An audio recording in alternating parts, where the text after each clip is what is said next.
तो बच्चों हम लोग पढ़ रहे थे मॉडल पेपर 2021-22, इसका पार्ट 2 आज हम देखेंगे, जिसमें कुछ और प्रश्नों को हम लोग हल करेंगे। क्वेश्चन नंबर 2 स्टार्ट हो गया था, जिसमें हमने वेरी शॉर्ट क्वेश्चंस का पहला क्वेश्चन देख लिया था। इसमें टोटल 5 क्वेश्चन होंगे, तो दूसरा क्वेश्चन देखते हैं। By which division do male germinal cells form sperm? शुक्राणु का निर्माण करने के लिए किस प्रकार का विभाजन होता है? तो आपको यह बात पता होनी चाहिए कि 2 प्रकार के विभाजन होते हैं, एक अर्धसूत्री और एक समसूत्री, मियोसिस एंड माइटोसिस।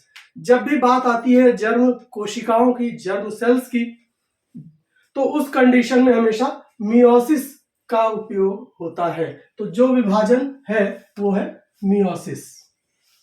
मियोसिस या इसी को आप अर्धसूत्री विभाजन कहेंगे। हमेशा याद रखें कि कोशिका विभाजन में अगर गैमीट बनेंगे, गैमीट यहां पर शुक्राणु है, इसी प्रकार से परागकण बनते हैं, इसी प्रकार से अंडाणु या एग बनते हैं, ओवा, तो ये सब गैमीट है। और जब भी गैमीट का निर्माण होगा तो वहां पर मियोसिस होगी, जिसमें एक मातृकोशा से, एक मदर सेल से पहले 2 मदर सेल्स बनेंगी, जिसमें नंबर ऑफ क्रोमोसोम घट करके 2n की जगह n हो जाएंगे, और इसके बाद मियोसिस सेकंड की घटना होगी, जिसमें वापस 2 नई कोशिकाएं बनेंगी, नए सेल्स बनेंगे। तो इस तरीके से 4 न्यू डॉटर सेल्स बनेंगी, 4 नई संतति कोशिकाएं, 4 न्यू डॉटर सेल्स बनेंगी। तो उम्मीद करता हूं आप याद रखेंगे। अगला प्रश्न है, what is the number of chromosomes in the pollen grain mother cell? अब इस प्रश्न का उत्तर आपको पहले प्रश्न से ही मिल जाता है। देखिए, पॉलन मदर सेल, अभी अभी हमने कहा कि गैमीट का निर्माण जब भी होगा तो उसमें अर्धसूत्री विभाजन या मियोसिस होगी, और मियोसिस जब भी होगी तो नंबर ऑफ क्रोमोसोम आधे हो जाते हैं। देखिए 2n से n हो गया। और यहां पर पॉलन ग्रेन मदर सेल मतलब मातृकोशा, यानी ये पॉलन ग्रेन बनाने वाली कोशिका है। तो पॉलन ग्रेन मदर सेल से पॉलन ग्रेन बनेगा, और पॉलन ग्रेन क्या है? गैमीट। जैसे शुक्राणु वैसे ही पॉलन ग्रेन, शुक्राणु मनुष्यों में, जानवरों में, और पॉलन ग्रेन पौधों में, मेल गैमीट दोनों ही है। तो इसलिए याद रखें कि पॉलन ग्रेन क्या है? परागकण। और ये जो बनेंगे वो कैसे बनेंगे? मियोसिस से बनेंगे। तो मियोसिस से बनने के बाद जो पॉलन ग्रेन बनेगा वहां पे गुणसूत्रों की संख्या 2n होगी, लेकिन ये हो गई मदर सेल। तो मदर सेल में कितनी क्रोमोसोम्स होंगे? 2n, या डिप्लॉयड अवस्था में गुणसूत्र होंगे उसके अंदर। ठीक है, अब तीसरे प्रश्न पे आते हैं। कौन से एंजाइम है जो डीएनए को छोटे छोटे टुकड़ों में काट देते हैं? ये आपका बायोमॉलिक्यूल वाले चैप्टर को थोड़ा समझने के बाद जो आप चैप्टर पढ़ना चाहते हैं, जिसको आप कहते हैं बायोटेक्नोलॉजी प्रिंसिपल्स एंड प्रोसीजर्स, तो जैव प्रौद्योगिकी वाले भाग से यह प्रश्न है, जो ये बताता है कि डीएनए के अणुओं को कौन काट सकता है। तो डीएनए के अणुओं को काटने के लिए एक चीज होती है जिसे कहते हैं रेस्ट्रिक्शन एंजाइम, रेस्ट्रिक्शन एंजाइम्स। ये रेस्ट्रिक्शन एंजाइम्स 2 तरह के होते हैं, एक एक्सोन्यूक्लियस, दूसरा एंडोन्यूक्लियस। एक्सोन्यूक्लियस किसी भी पदार्थ को किनारे से काटेगा, एक्सो बाहर, और एंडोन्यूक्लियस किसी भी पदार्थ को बीच से काटेगा, ऐसे। अब ये बीच से कटेगा तो इसके 1 टुकड़ा, 2 टुकड़ा, 3 टुकड़ा, 3 टुकड़े हो जाएंगे, और नॉर्मली 2 टुकड़े होते हैं। तो दोनों ही एंजाइम को हम रेस्ट्रिक्शन एंजाइम की कैटेगरी में रखते हैं। इन्हें हम एक और नाम से जानते हैं, मॉलिक्यूलर सीजर। मॉलिक्यूलर सीजर यानी कि आणविक कैंची, अणुओं को काटने वाली कैंची, दैट इज मॉलिक्यूलर सीजर। तो ध्यान रखेंगे इसको। What are plants called due to CO2 fixation, यानी कार्बन डाइऑक्साइड का स्थिरीकरण, इसको हम कहेंगे CO2 का स्थिरीकरण। कार्बन डाइऑक्साइड को स्थिर करना, यानी कि कार्बन डाइऑक्साइड से कार्बोहाइड्रेट बनाना, यानी कि कार्बन डाइऑक्साइड को रिड्यूस कर देना। तो यहां पर जो क्या होगा, इस घटना को हम कहते हैं प्रकाश संश्लेषण। और प्रकाश संश्लेषण की क्रिया के लिए आपको पता है पौधों में क्या होता है, क्लोरोफिल होता है, और सूर्य की रोशनी और कार्बन डाइऑक्साइड, इन सबको मिला करके वो अपना भोजन बना लेते हैं। और इस घटना को कहते हैं फोटोसिंथेसिस या प्रकाश संश्लेषण। और आपको याद रहना चाहिए कि अगर फोटोसिंथेसिस की घटना हो रही है तो यानी कि किसी पर वो अपने भोजन के लिए किसी दूसरे प्राणी पर, जीव पर निर्भर नहीं कर रहे हैं, इसका मतलब उनको कहेंगे स्वपोषी या ऑटोट्रॉफ्स। ऑटोट्रॉफ्स,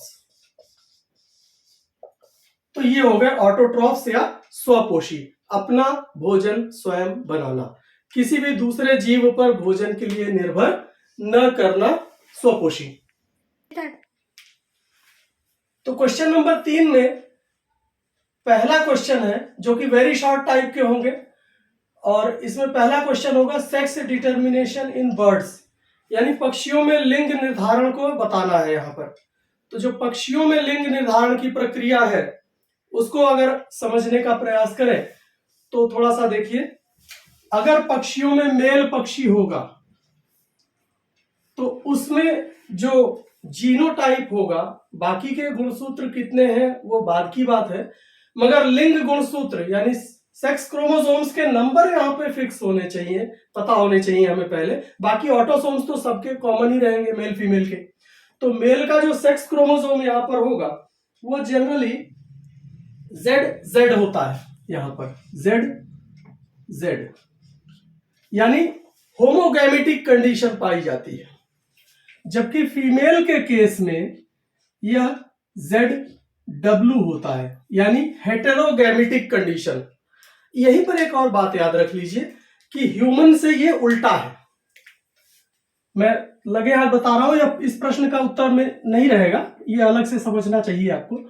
अगर ह्यूमन की बात करें, ये ह्यूमन है, कंपैरिजन बहुत बार पूछा गया है इसलिए मैं आपको बता दे रहा हूं, ये बर्ड्स का है, तो आपका उत्तर इस साइड है। ये एक्स्ट्रा इंफॉर्मेशन है इससे रिलेटेड, ताकि कोई दूसरा क्वेश्चन भी बने तो आप कर सके।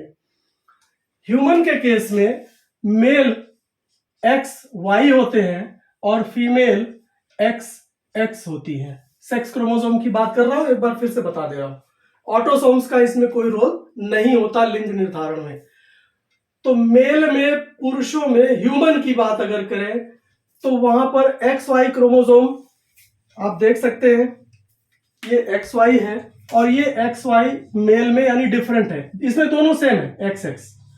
यहां देखिए, यहां पे मेल में दोनों सेम है और फीमेल में डिफरेंट है, ये ध्यान देने की चीज है। तो अगर सेक्स डिटर्मिनेशन इन बर्ड्स की बात करें तो आपको लिखना पड़ेगा कि इसमें जो फीमेल होती हैं वो हेटेरोगैमेटिक कंडीशंस होती हैं, यानी इनके जब गैमीट बनेंगे तो ये ZZ बनेंगे, और इनका जब बनेगा तो ये ZW बनेगा, Z एंड W। तो इस तरीके से ये मेल और फीमेल गैमीट अलग अलग होंगे। और जब इनके लिंग निर्धारण की बात आएगी तो जाहिर सी बात है, जिसके अंदर W जाएगा वो फीमेल बनेगा, और जिसमें नहीं जाएगा, केवल ZZ होगा, तो वो मेल बनेगा। तो क्रॉस भी कर सकते हैं आप नॉर्मली, ZZ इस तरह से रख दिया, एक तरफ आपने मेल का और एक तरफ रख दिया फीमेल का, यानी कि Z और W। अब ये ऐसे आपने बॉक्सेस फिल कर दिए और इसके अंदर भरते हैं इस कॉलम को। तो देखिए, ये यहां पर ऊपर से Z, यहां से Z, तो ZZ हो गया, ऊपर से Z, यहां से भी Z, तो ZZ, लेकिन नीचे वाले में ये W और Z, तो ZW, और यहां पर ZW। तो आप देख रहे हैं कि लगभग ये जो है सारे के सारे फीमेल हो जा रहे हैं 50%, और इधर ये दोनों मेल हो जा रहे हैं 50%। 4 में से 2 यानी 50%। अब यहां पर आपको कहना पड़ेगा कि इनमें क्या पाया जाता है, फीमेल हेटेरो, हेटेरो माने विषम, अनइक्वल, एक Z है तो एक W है, दोनों एक जैसे नहीं है, तो फीमेल हेटेरोगैमिटी फाउंड, जबकि मेल होमोगैमेटिक, होमोगैमिटी या होमोगैमेटिक कंडीशन लिख सकते हैं, हेटेरोगैमेटिक कंडीशन लिख सकते हैं, फाउंड, फाउंड के लिए हमने ये निशान बना दिया। एक बात, यानी कि जो यहां पर सेक्स का डिटर्मिनेशन है, सेक्स डिटरमाइंड बाय किसके द्वारा, फीमेल गैमेट्स।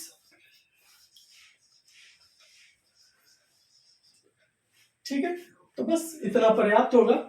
जितने भी बर्ड्स होंगे उसमें मेल और फीमेल के कैरेक्टर को डिटरमाइन करने के लिए उनके सेक्स क्रोमोसोम्स की हम बात करेंगे। तो ये क्या लिखा था हमने, सेक्स क्रोमोसोम्स।